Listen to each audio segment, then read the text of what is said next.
Hey, good morning, Calvary. How we doing this morning? Man, it's great to see you guys. Happy holidays. I love this time of year. I hope you're all excited about the holidays. I know what I'm doing this week, and I am on Wednesday. My family and I, we're loading up the minivan, and we're driving to Asheville, North Carolina to spend Thanksgiving with my in-laws. And I know that at some point this week, something is going to happen. I'm sure of it. And it is that my mother-in-law, whom I love dearly, okay? Karen, if you're watching, I love you so much. But she's going to rope me into watching a Hallmark Christmas movie with her at some point. This is her love language, Hallmark Christmas movies. And so I'm going to show how much I appreciate my mother-in-law by sitting down and watching a movie with her. But here's the thing about Hallmark Christmas movies. Well, first off, who likes them, okay? There you go. I see a couple dudes, they're like, no shame. I love them. The thing about Hallmark movies is they're so predictable, aren't they? I remember one time I was watching one with my family, and I fell asleep in the middle of the movie. Slept for an hour and a half, woke up, and it took me about 20 minutes to figure out it was a second movie that I was watching because the plots just fit together, you know? But you know the plot line of every single one of these movies, right? Hardworking city girl. Forced to go back to the country against her wishes. It's where she grew up. She left that small town behind, and now she's in the big city, but she gets sent on a work assignment. She's a journalist, maybe, has to write a story. Or maybe she inherits a farm or an inn. And she doesn't want to go. She wants to stay and work through the holidays because she loves to work. And so she's annoyed. She gets in her black Lincoln Town car, and then she pulls up to that small town. And you know the shot. There is a frame that is in every one of these movies. The black car door opens, expensive boot comes out of the car, right into the mud. And she gets mud on her expensive boots, and she's upset and she's angry, and she barges in to some gas station. And there in the gas station, she meets a small town handyman, AKA flannel shirt guy. And he's unimpressed with her fancy wardrobe and her big impressive vocabulary. And she thinks he's low class and uneducated because he never left that small town. But later we find out he's a secret millionaire. And he's Santa Claus's son. and against all odds, they fall in love. He proposes on Christmas Eve. They kiss on Main Street while wearing peacoats and scarves, while the snow falls on them, and they discover the true meaning of Christmas. Camera pans out, credits roll, Hallmark Christmas movies. Anyone? Yeah. I just saved you 2 hours. You don't have to watch it. Whichever one it is, that's the plot. But what I've always wondered is, what happens next, okay? Incredible, predictable love story happens. What happens after the picturesque kiss on Main Street? What happens after the wedding? I've always thought it would be funny for there to be a sequel, that shows the couple after the honeymoon. They're trying to figure out how to join bank accounts, trying to figure out where to live. She's like, I got this job and you're North Pole half the year, and like, what do we do, Who pays the bills? Who vacuums the floor? Who does the dishes? Because we all love exciting movies about people falling in love, but where is the movie about the mundane, everyday, ordinary life in a relationship? It's certainly not as entertaining, but anybody here who's been married for any length of time, you know that romance and charm can get you to the wedding day, but it takes something more to maintain a marriage for the long haul. It takes faithfulness and commitment and humility and honor and submission and sacrifice. And we've been studying the book of Exodus for several weeks now, and most people, I think if you were to ask most people off the street, whether they're Christian or not, I think most people, because of Charlton Heston and the Prince of Egypt, people know the first half of the story, right? They know the exciting parts. Moses in a basket, Moses in the burning bush, the plagues, the parting of the Red Sea. It's this incredible story of rescue and deliverance and God's power and his might and his faithfulness. And people know this story. But for most people, if you were to ask them what happens after the climactic scene, they go, I don't really know. The details become fuzzy after the Israelites leave Egypt. And unlike Hallmark movies, though, the Exodus story does give us the sequel. It does show us what the mundane, ordinary life looks like after the climactic scene. The book of Exodus, the second half, it shows us how the people of God learn to follow God in the mundane, everyday life after the climactic scene. The first half, it's exciting and fast-moving, and the second half is how do ordinary people follow an extraordinary God in the everyday aspects of life. And that's what the second half of Exodus is about, and we're getting into that now over these next few weeks. The theatrical part's over for the most part.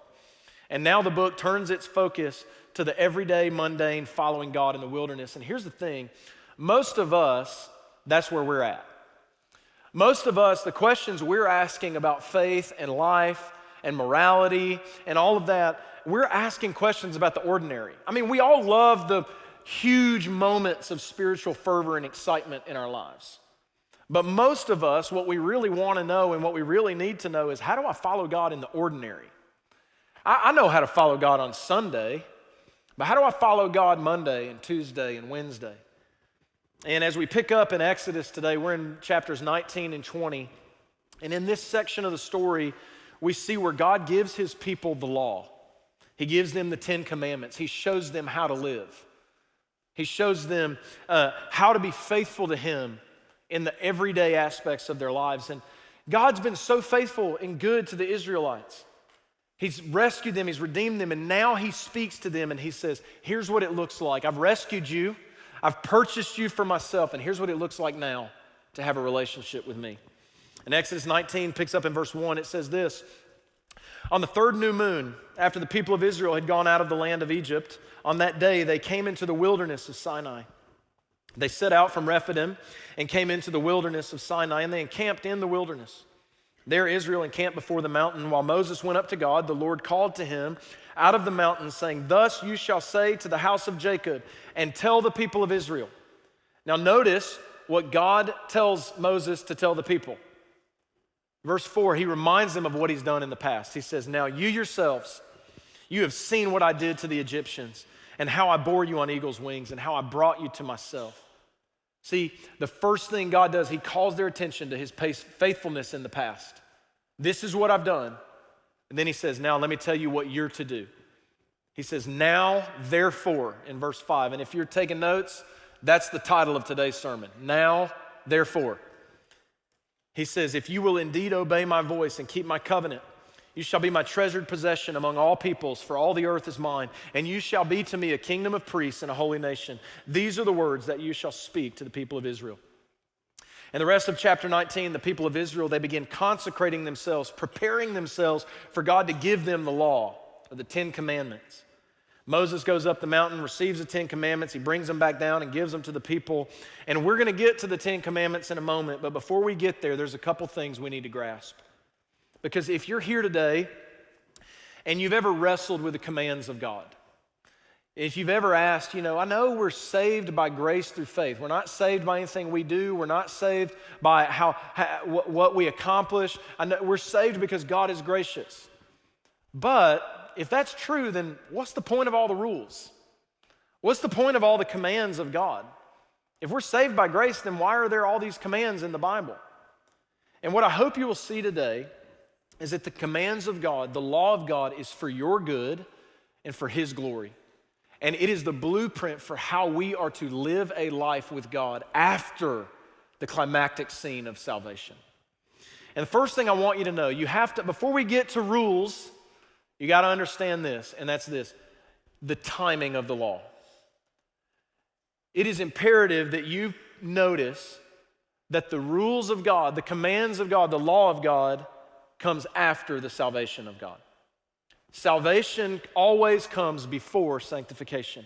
In Exodus 19 verse 4, God reminded them, before he gives them all the law, he says, remember, You yourselves, you have seen what I did to the Egyptians and how I bore you on eagle's wings and I brought you out of Egypt to myself. And then he says, now therefore, we're 20 chapters into the book of Exodus before God gives any laws, any commands, any rules. God saves his people first, then he gives them the law. And this is where the Exodus story speaks into our lives today, because if you're a follower of Jesus, you're here today, hopefully you know that you've been saved by the grace and the power and the kindness of God. You've been freed from the penalty of your sin. That by trusting in Jesus, the scriptures say that if you believe in your heart that Jesus is Lord and you confess with your mouth that God raised him from the dead, you will be saved. And hopefully you believe that today. You go that I am saved by the grace of God through faith in his Son. I'm not saved by anything I've done. I'm not saved by my works, but I'm saved solely by the grace and the mercy and the power of God because he sent his Son Jesus to die in my place on my behalf. And so you're here and you go, I was saved by grace. This is salvation. But as we all know, you're like, I'm free from the penalty of sin. But as we all know, it takes time to be free from the power of sin over us. We're free from the penalty of it, but the power of sin, it's like we just wrestle with it. We still wrestle and we fight with ourselves, and over time, as we learn to obey the way of Jesus and say no to sin and yes to obedience, we will more and more live into the freedom that Jesus has already purchased for us. That's called sanctification. Salvation comes first, then comes sanctification. And here's why I say that, and this is why I'm going to belabor this point, because most people, I think, whether you're religious or whether you're irreligious, whether you have been in church your whole life or whether you have never even seen a church in your life, most people get this backwards. Most people think that we are saved from the penalty of sin because of how well we obey. We're saved because of what we do. Most people will think that if we obey, God will love us. If I obey, God will save me. If I do the right things, God will accept me, God will love me, God will bless me, God will exalt me. If I do the right things, God will bless me. That's what most people live in, that operating principle. If I obey, God will accept me. But let me ask you this, when was the law given? Was it given before the plagues? Was it given before the Exodus out of Egypt? Did God tell his people, if you obey these laws, I'll rescue you from slavery? That's not what God said. God reached in, he chose his people, he saved them with a mighty hand and an outstretched arm, brings them out into the wilderness, into freedom, and he says, now let me tell you how to live. You see, God saves, he redeems, he calls, then he gives the law. You see, this is where we get it backwards. We believe if I obey God, he will accept me. But the truth of the gospel, the gospel is a word that just means good news. The truth of the gospel is this. We are loved, we are accepted, we are chosen, we are adopted, we are redeemed. Then we obey. We obey because we are accepted, not so that we will be accepted. And if you never grasp the importance of this, religion will always feel like slavery to you. The law of God, the commands of God, they will feel like rules that God uses to control you and keep you in line rather than invitations into the fullness of life. And if you believe the lie that you must first obey God in order to be loved by God, you will never feel free in his presence. But if you know that you are loved by God, that he has saved you, that he has remained faithful to you even when you were faithless, then within you will grow a desire to obey him out of gratitude and out of joy because you know you're already safe and accepted in his presence, and you'll be able to trust that his laws are for your good. In Deuteronomy chapter 6, Moses tells a story about a little boy. You know, it's been generations since the people of Israel have left Egypt. And this little boy, and the people of Israel, they're following all these laws and the 10 Commandments and all these things. And one day a little boy says to his dad, he says, "Dad, why do we have to obey all these laws? Why do we got to obey all these rules?" And you know, most of us, we get impatient, life is busy, and our parents ask us those kind of questions. We're like, well, that's what God says. And if you don't obey, you know, there'll be trouble. You'll be in trouble if you don't obey. But the dad doesn't say, we do these things, son, because that's what God said to do. You know what he said? This is Deuteronomy chapter 6. He says, son, don't you know? We were Pharaoh's slaves in Egypt. And the Lord brought us out of Egypt with a mighty hand. And the Lord showed signs and wonders, great and grievous, against Egypt and against Pharaoh and all his household before our eyes. We saw his faithfulness in front of us. And he brought us out from slavery that he might bring us in and give us the land that he swore to give our fathers. And the Lord then commanded us to do all these statutes, to fear the Lord our God for our good always, that he might preserve us alive as we are to this day. And it will be righteousness for us if we are careful to do all the commandment before the Lord our God as he has commanded us. Dad, why do we obey all these 10 commandments? Why do we obey all these rules, all these laws? Well, son, I know you weren't there, but let me tell you a story about what God did for us. He did that for us, and so we trust him, and we believe that his laws are good. Dad, why do we obey? Because God is good and kind. See, it's important for us to know the timing of the 10 commandments. You yourselves have seen what I did to the Egyptians and bore you on eagle's wings and brought you to myself. Now, therefore, church, never get that order mixed up. We are accepted and redeemed, therefore we obey. That is the gospel. I obey so that I will be accepted. That's not the gospel. So that's the timing of the law I want you to see. But the second thing I want you to see is the purpose of the law. Why does God give us the 10 commandments?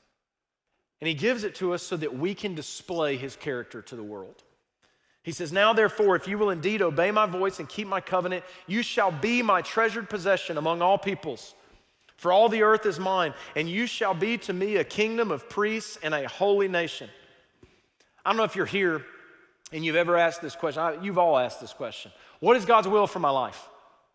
You know, and most of you college students, when you ask that question, you high school students, what you're really asking is, what do I major in and who do I marry? But you know, the Bible never answers those questions. That's wisdom. But the will of God is clear, and that is you be obedient to him. God gives Israel an answer right here to this question. They said, God, what's our purpose?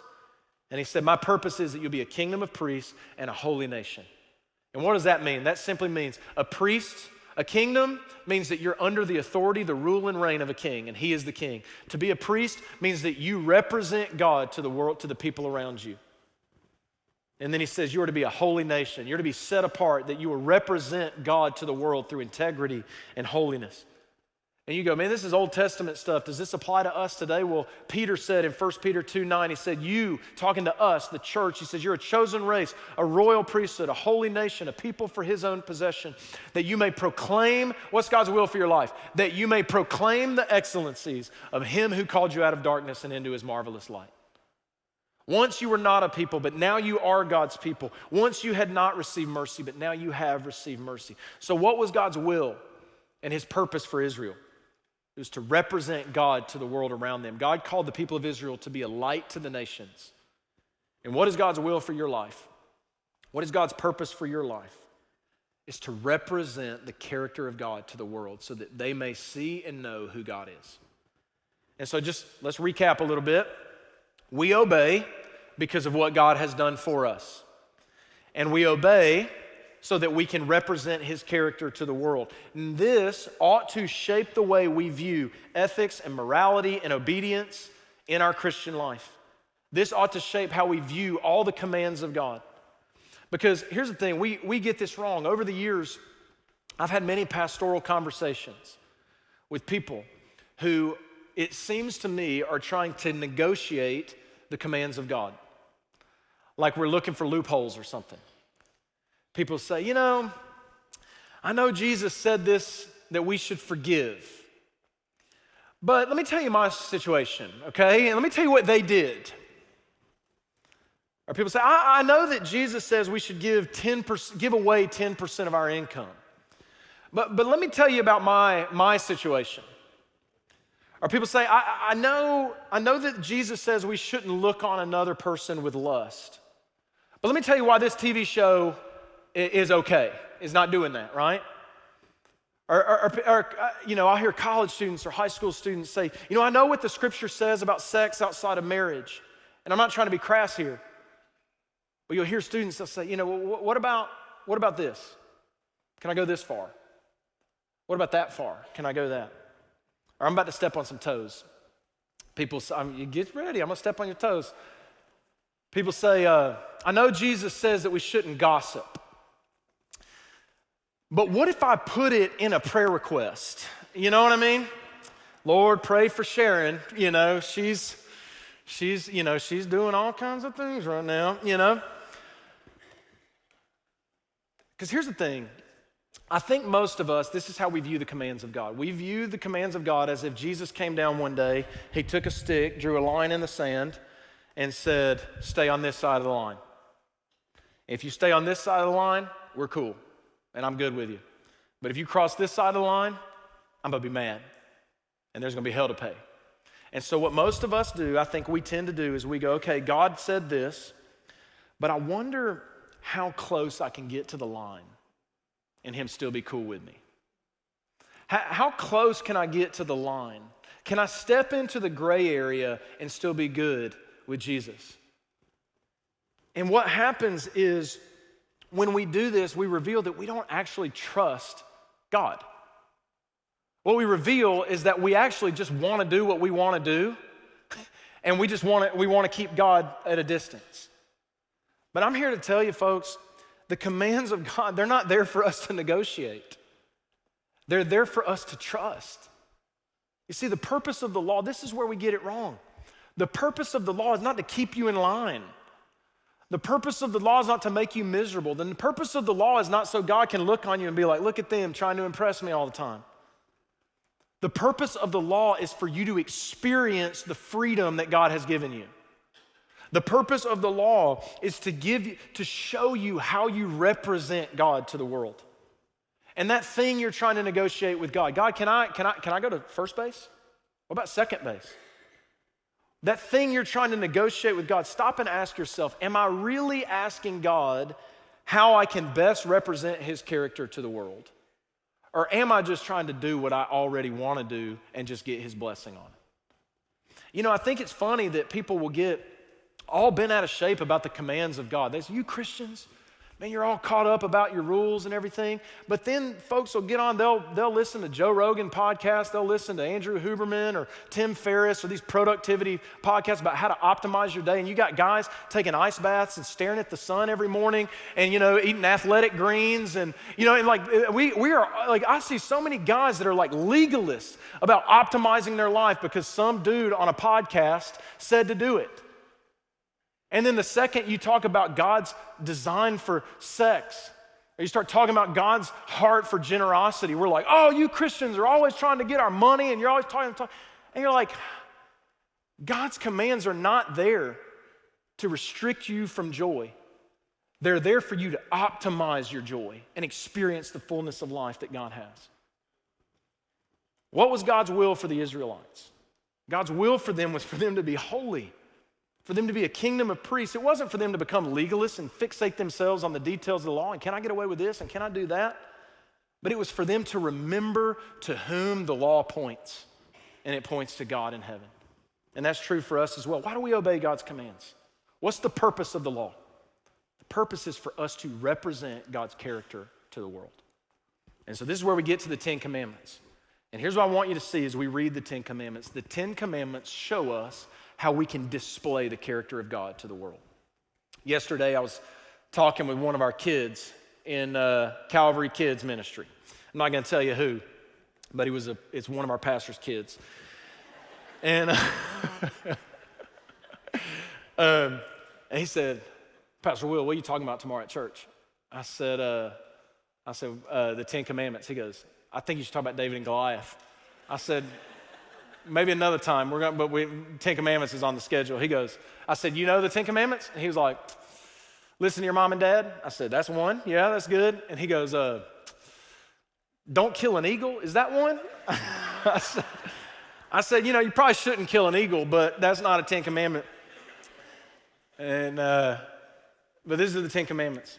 And these are here to show us how to display God's character to the world. It says God spoke all these words saying, and notice this, before God gives the 10 Commandments, he takes them one more moment to remind them what he's done for them.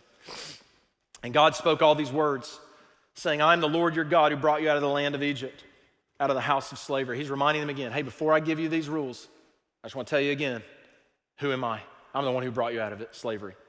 And he says, you shall have no other gods before me. See, he's telling them, this is how you show the world that I'm the one true God. And he says, you shall not make for yourself a carved image.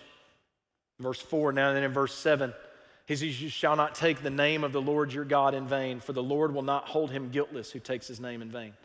Second and third commandment, don't make a carved image, don't take the Lord's name in vain. Both of those commands are about how we honor God. We be truthful about who he is. We show the world that God is to be approached with reverence. You know, as a kid, I was always told that don't take the Lord's name in vain was just basically don't say cuss words. And I was told that's not his last name, is what I was told. Don't say that. And that's true.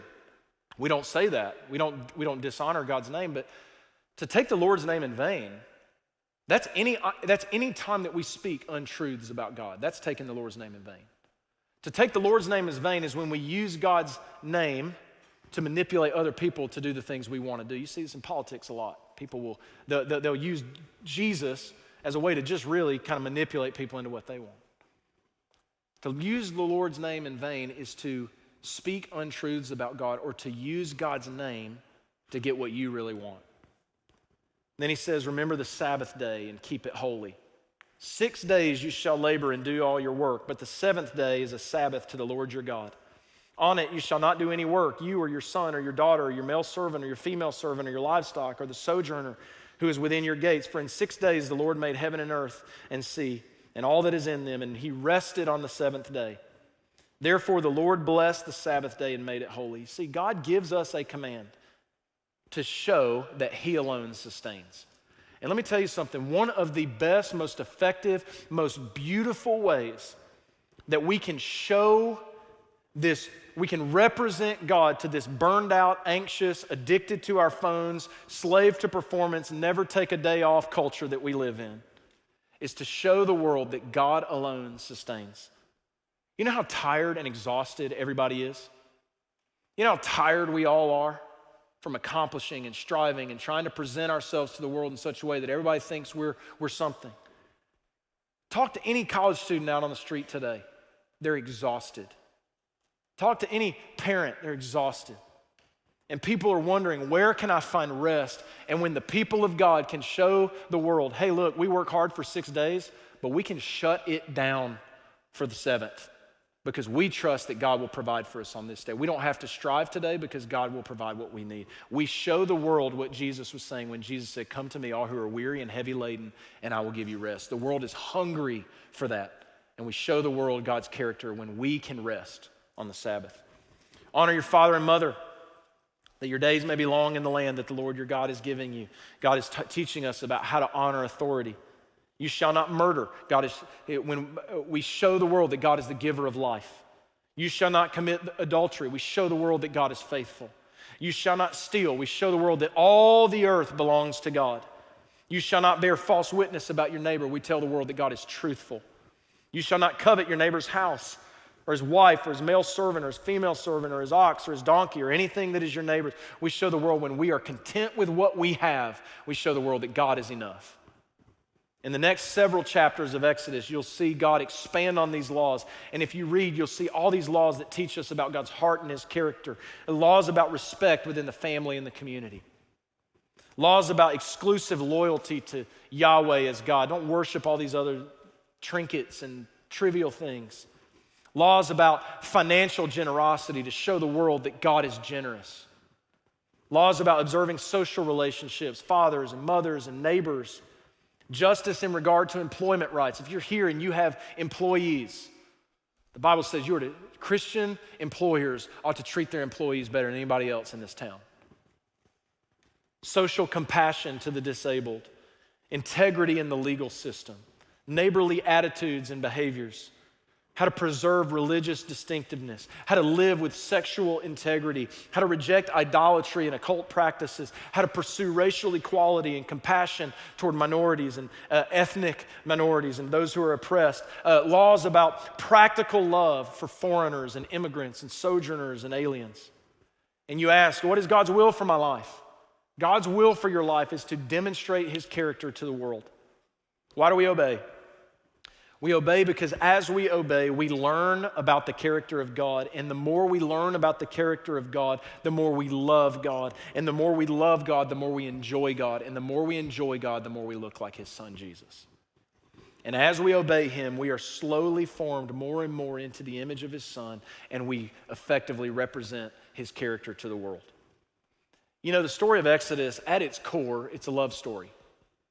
Much like a Hallmark Christmas movie, but way better and way less predictable, right? But think about it. What's the Exodus story? It's a love story. God sets his eyes on a people, and he pursues them with an intensity, despite their flaws, despite their failures, despite their grumblings. And he redeems them, he delivers them, he provides for them. And church, the gospel, the good news of Jesus is the same for you and me. God, in sending his son Jesus, he is pursuing us despite our flaws, despite our failures. He is redeeming us. He is providing for us. And now we go, okay, this climactic scene where Jesus has given his life and risen from the dead for us on our behalf so that we can live forever with him. Okay, this is beautiful. Now, how do we live in the everyday life? God tells us we obey his commands. And these commands are not so that he can restrict our joy, but so that we can experience his joy, so that we can experience the life and the freedom that he has for us, and so that we can display his glory to the city of Tuscaloosa and to the nations. God told Israel, you yourselves have seen what I did to the Egyptians and how I bore you on eagle's wings and brought you to myself. Now, therefore, and I believe Jesus is saying to us today, you have seen what I have done to your enemies of sin, shame, guilt, death, Satan, sickness, and hell. How I bore them on my back on the cross so that I can make you holy and bring you to myself. And I believe Jesus is saying to you and to me today, now, therefore, this is how you live. As a way to honor me, as a way to know me, as a way to enjoy me, and as a way to display my character to the world. So let me ask you, why do we resist? You know? Why do we fight so hard against the life that God has laid out for us? Why do we try to negotiate? And so I ask you today, will you trust him? Not just for your salvation, but for your sanctification. Let me pray for you. God, we thank you for the good news of the gospel. God, we thank you for the book of Exodus and just how practical it is. God, this book, this account of this thing that happened so many thousands of years ago, God, sometimes it feels so distant and irrelevant, but God, you keep showing us in your word just how practical it is for our lives. And so God, just as the Israelites were looking and asking, how can they live with you in the ordinary day-to-day life? God, I pray that we ask you the same. God, how can we demonstrate your glory, not just on Sundays, but on Monday and Tuesday and Wednesday and on and on? And God, we do that by trusting your word, by obeying your word, and by demonstrating your character to this city. And so God, give us the strength and the courage to do that. And it's in your name we pray. Amen. Church, would you stand? We're going to sing one more song of response. As we're singing, if the Holy Spirit is speaking to you in any way, if he's calling you to come and maybe lay something down at this altar, if you need prayer, if you need someone to pray with you, pray over you, pray for you, we're here. Our pastoral team is here. We would love to pray for you. So you respond however the Spirit is leading as we sing.